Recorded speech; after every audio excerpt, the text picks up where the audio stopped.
ফেসবুকে অন্ধের মতো কাজ করে লাভ নাই রে ভাই। ফেসবুকে অন্ধের মতো কাজ করে কোনোই লাভ নাই।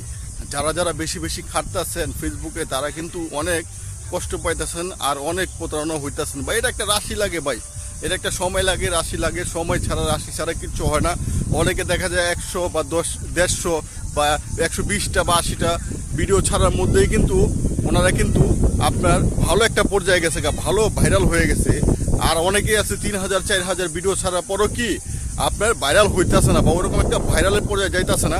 তো আমরা যতই ভাই সুন্দর জায়গায় ভিডিও করি আর যতই যা করি ভাই, আমরা কিন্তু ভাই সহজে ভাই আমরা ভাইরাল হবো ভাই। আমরা কিন্তু ওরকম ভালো কিছু পাবো না, মনে হয় না ভাই। আমরা কিন্তু কম চেষ্টা করতেছি না। ব্যাকগ্রাউন্ড বলেন, যাই পরিবেশ বলেন, আমরা কিন্তু কম চেষ্টা করি না। আমরা কিন্তু বিভিন্ন ভালো ভালো পরিবেশে যাওয়ার জন্য চেষ্টা করি।